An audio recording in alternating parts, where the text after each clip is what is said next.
पुरानी चावल है। पता नहीं आजकल की बहुएं कैसी हैं, इतनी देर तक सोती रहती है। सबकी बहुएं सुबह जल्दी टाइम से उठ जाती है और एक हमारी बहू है जो महारानी अब तक बिस्तर में पड़ी हुई है। मेरे नसीब में तो शांति से सुबह की चाय भी नहीं लिखी। सुबह उठकर भी मुझे खुद ही चाय बनानी पड़ रही है। सुमन उठकर हॉल में आती है। अरे बहू, इतनी जल्दी क्यों उठ गई हो?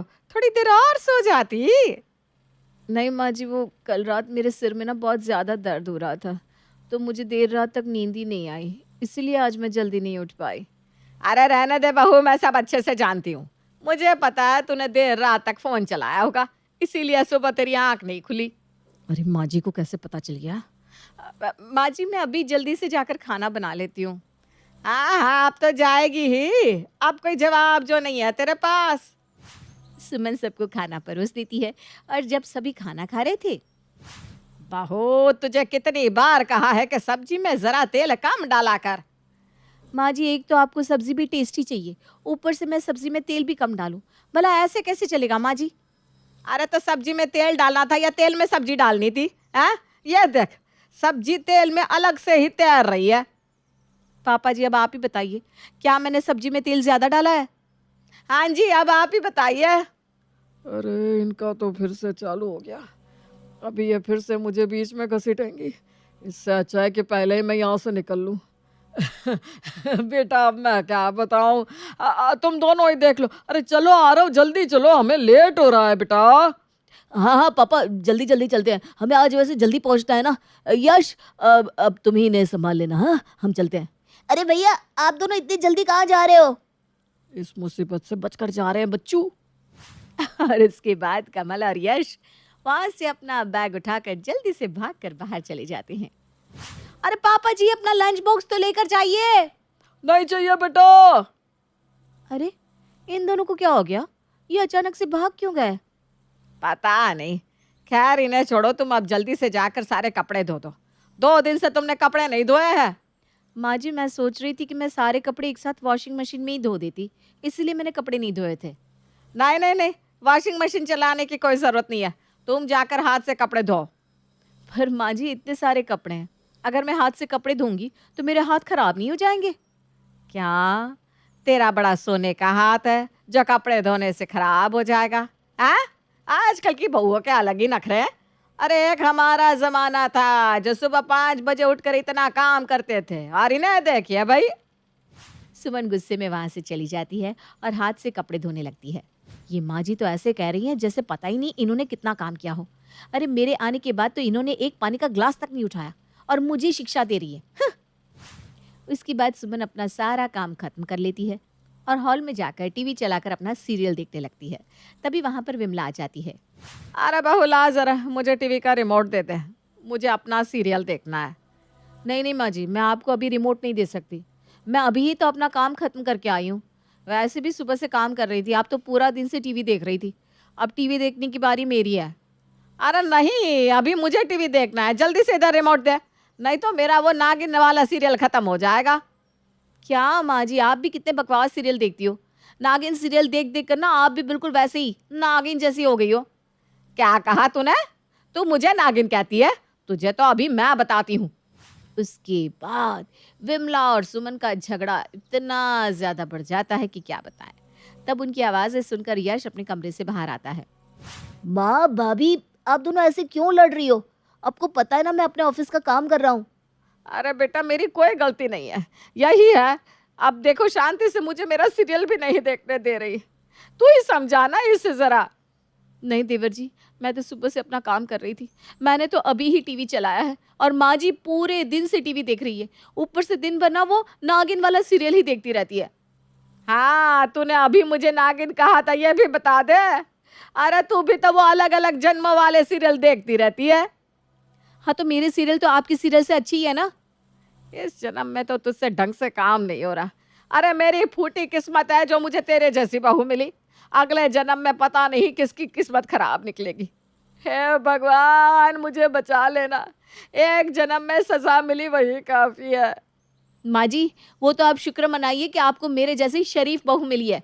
अगर आपको तेज बहू मिलती ना तो अच्छे से पता चल जाता। आपको 100 जन्म में भी मेरे जैसी बहू नहीं मिलेगी। दोनों एक दूसरे को खरी खोटी सुनाने लगती हैं। बस भी कीजिए अब आप दोनों, अगर आप ऐसे ही लड़ेंगे तो उससे कोई भी हल नहीं निकलेगा। इसके बाद वो दोनों वहां से चली जाती हैं। हे भगवान, मैं भी किस मुसीबत में फंस गया हूँ। उसके बाद यश के पास उसकी गर्लफ्रेंड का कॉल आता है। यश, कहाँ पर हो तुम? मैं तुम्हें कितनी देर से कॉल कर रही हूँ, तुम मेरा कॉल क्यों नहीं उठा रहे थे? अरे मैं तुम्हें क्या बताऊँ, मैं ना बहुत बड़ी मुसीबत में फंसा हुआ हूँ। क्यों, क्या हुआ? अरे क्या बताऊँ तुम्हें, मेरी माँ और भाभी सारा दिन बस लड़ती रहती हैं। उनकी लड़ाई किसी भी समय खत्म ही नहीं होती। ऊपर से पापा और भैया मुझे इस मुसीबत में अकेला छोड़कर खुद तो भाग गए और मैं यहाँ फंस गया हूँ। यश, क्या तुम भूल गए कि मेरी एजेंसी का नाम क्या है? मैंने तो अच्छे अच्छे के झगड़े सॉल्व करवाए हैं। मेरे आगे कोई झगड़ा टिक ही नहीं सकता। तुम चिंता मत करो, जब मैं शादी के बाद इस घर में आऊंगी तो सब कुछ चुटकियों में सीधा कर दूंगी। अरे रेखा, हमने तो बहुत कोशिश कर ली इन लोगों को समझाने की, पर इनके झगड़े खत्म ही नहीं होते। तुम चिंता मत करो यश, मैं सब संभाल लूंगी। मेरे आगे कोई भी ज्यादा देर तक टिक नहीं पाता। अब यश रेखा से फोन पर बात कर रहा था तो उसे फिर से झगड़े की आवाज सुनाई देती है। वो जल्दी से फोन कट करके देखता है तो सुमन और विमला फिर से लड़ रही थी। अब आप दोनों फिर से क्यों लड़ रही हो? अब क्या हुआ? आज उसका भाई आने वाला है, इसलिए शाही पनीर, राजमा चावल इतना सब कुछ बना रही है। आज उसको खाना बनाने में थकान नहीं हो रही, पर और किसी दिन जब मैं इसको खाना बनाने के लिए बोलूंगी, घर में कोई भी मेहमान आता है तब इससे खाना नहीं बनता। तब तो कभी इसके सर में दर्द होता है, कभी इसे थकान हो जाती है, तो कभी कुछ हो जाता है। ऐसा नहीं है माँ जी, आप ना मुझ पर पता नहीं क्यों ऐसे गलत गलत इल्जाम लगा रही हैं। मैंने तो पनीर पहले ही बना दिया था। मुझे तब तक तो पता भी नहीं था कि मेरा भाई आने वाला है। और पिछली बार जब आपका भाई आया था तब मैंने उनके लिए भी तो पकोड़े बनाए थे। हाँ हाँ, रहने दे, अपनी सारी पोल पट्टी मत खुला। मैं तुझे बहुत अच्छे से जानती हूँ। मुझे सब पता है कि तू वो पकोड़े मांगे राम हलवाई की दुकान से लेकर आई थी, और ऊपर से मेरे भाई के लिए तूने रात को सिर्फ मूंग की दाल बनाई थी। खुद का भाई आ रहा है तो अब बड़े सत पकवान बन रहे हैं। ऐसा कुछ भी नहीं है माँ जी, वो तो मैंने पहले ही बना दिया था। मुझे पता थोड़ी ना था कि मेरा भाई आ रहा है। उसके बाद दोनों फिर से लड़ने लगती हैं। अब आप दोनों बस भी कीजिए, कितना लड़ेंगे? आप लोग लड़ लड़ कर कभी थकते नहीं है क्या? इसी तरह कई दिन बीत जाते हैं, पर सुमन और विमला की लड़ाइयाँ कभी खत्म नहीं होती। यश उन्हें हमेशा समझाने की कोशिश करता था, पर वो उनकी लड़ाइयाँ सुलझा नहीं पाता। फिर यश की शादी उसकी गर्लफ्रेंड रेखा से हो जाती है और रेखा शादी करके घर आती है। यश, अब तुम देखना, अब मैं इस घर में आ गई हूँ ना, अब मैं सारी प्रॉब्लम्स चुटकियों में सॉल्व कर दूंगी। अब तुम ही देख लो रेखा, कहीं ऐसा ना हो कि तुम भी इन सब से बहुत ज्यादा दुखी हो जाओ। मैंने तो बहुत कोशिश कर ली, पर इन्हें समझाना तो अपने पैर पर खुद कुल्हाड़ी मारने जैसा है। अरे तुम क्यों टेंशन लेते हो, मेरी खुद की एजेंसी है, मैंने तो अच्छे अच्छों को देखा है। ये तो मेरे बाएं हाथ का खेल है। हाँ हाँ, अब हम तुम्हारे बाएं हाथ का खेल भी देख ही लेते हैं। कुछ कहा क्या तुमने? अरे नहीं नहीं, कुछ भी तो नहीं। मैं तो बस ये कह रहा था कि अब तुम आ गई हो तो तुम ही शायद इस सब का निपटारा करवा सको। माँ जी, आज खाने में क्या बनाना है? अरे बेटा, आज तेरी पहली रसोई है तो तेरा जो मन करे वही बना ले। नहीं माँ जी, आप बताइए आपको क्या खाना है। आप जो कहेंगी मैं वही बना दूंगी। अरे वाह बहू वाह, तू तो बहुत प्यारी है। चलो शुक्र है इस घर में कम से कम कोई तो ऐसा आया जिसको मेरी परवाह है, जो मुझसे पूछ कर काम कर रहा है। बेटा एक काम कर, तू हलवा पूरी बना ले। उसके बाद रेखा किचन में खाना बनाने चली जाती है। ये देखो माँ जी, इससे तो कितने प्यार से बात कर रही है, पर आज तक मजाल है जो कभी इन्होंने मुझे अपने मुंह से बेटा भी कहा हो। मैं भी देखती हूँ कब तक ऐसा चलता है। अभी तो ये इनके नए नए ड्रामे हैं बस। रेखा सभी के लिए खाना बनाकर लाती है और उन्हें खाना परोस देती है। अरे वाह बेटा, कितना टेस्टी खाना बनाया है तूने। इतने दिनों बाद आज अच्छा खाना नसीब हुआ है। मजा ही आ गया खाना खाकर। शुक्रिया माँ जी। हाँ, तो इसका मतलब मैं अच्छा खाना नहीं बनाती हूँ, यही ना? अरे तू तो सब्जी में इतना तेल डालती है कि सब्जियां उसमें अलग से तैर रही होती है। देख, छोटी बहू ने कितना टेस्टी खाना बनाया है। मैं तुझसे कितनी बार कहती हूँ कम तेल डाला कर, पर नहीं, क्या क्या कर थक चुकी, पर तू तो वही करेगी जो तेरा मन चाहेगा। जब मैं कम तेल डालती हूँ तब आप मुझे ये कहती हैं सब्जी कितनी सूखी सूखी सी लग रही है। अरे आखिर अब मैं करूँ तो क्या करूँ? और उसके बाद दोनों का झगड़ा बढ़ जाता है। माँ जी, भाभी, आप दोनों इस तरीके से मत लड़िए प्लीज। अरे बेटा, मैं कहाँ लड़ाई कर रही हूँ? तो इसका मतलब लड़ाई मैंने शुरू की है। नहीं भाभी, आप भी शांत हो जाइए। हमें इस तरीके से लड़ाई नहीं करनी चाहिए। कोई बात नहीं ना, इतना सब तो होता ही रहता है। ठीक है रेखा, तुम कहती हो तो मैं रहने देती हूँ। और माँ जी, अगर आपको रेखा के हाथ का खाना इतना ही पसंद है तो आज से वही सबके लिए खाना बना दिया करेगी। हाँ हाँ ठीक है, ये तो अच्छी बात है। अब से रेखा ही खाना बनाएगी, कम से कम अच्छा खाना तो मिलेगा। अरे ये क्या हो गया? क्या अब रोज मुझे ही खाना बनाना पड़ेगा? अब क्या करूँ मैं? अगले दिन। अरे रेखा बहू, ये सुमन बहू कहाँ चली गई? मुझे सुबह से दिखी नहीं। माँ जी वो भाभी कुछ नहीं माँ जी, मैं ज़रा शॉपिंग करने गई थी। तेरे तो शॉपिंग खत्म ही नहीं होती। अभी कुछ समय पहले तो तू इतने कपड़े लेकर आई थी, ऊपर से तू आज मुझे बिना बताए शॉपिंग के लिए चली गई। नहीं माँ जी, मैं रेखा को बात करके गई थी और हमें शाम को पार्टी में भी तो जाना है, उसके लिए नई ड्रेस चाहिए थी ना, वही लेने गई थी। जरूरी नहीं कि हमें हर फंक्शन के लिए नई ड्रेस ही खरीदनी पड़े। क्या सभी नए कपड़े फ्री में आते हैं कि जब तेरा मन हुआ तब शॉपिंग करने चली गई? माँ जी आप ना बस मुझे हमेशा इसी तरह से टोका कीजिए। हो गई खुश? अरे आप दोनों फिर से झगड़ा शुरू मत कीजिएगा, आप दोनों शांत भी हो जाइए। माँ जी कोई बात नहीं ना, अगर भाभी ने शॉपिंग कर ली तो वो मुझे बता कर गई थी, मैं ही आपको बताना भूल गई थी। अरे कोई बात नहीं बहू, मैं समझ सकती हूँ। हाँ मैं भी समझ सकती हूँ, अब जाकर तैयार हो जाओ। इनकी लड़ाई सॉल्व करवाना तो बहुत ही आसान था।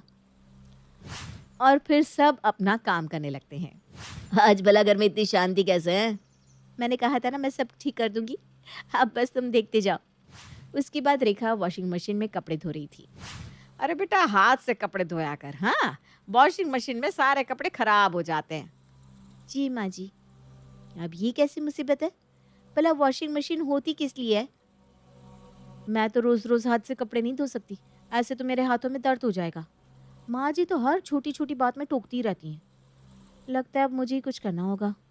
रात को खाने के समय। अरे बहू, तूने अभी तक डिनर नहीं बनाया? माँ जी आज डिनर भाभी बनाएंगी, मैंने सुबह से इतना सारा काम किया है ना, अब मैं भी थोड़ी देर आराम करना चाहती हूँ। क्यों?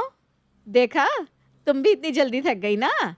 माँ जी को तो तुम्हारे हाथ का खाना ही अच्छा लगता है, तो डिनर तो तुम्हें ही बनाना पड़ेगा। नहीं भाभी, आप किचन का कोई भी काम नहीं करती हो, सारा काम मुझे ही करना पड़ता है।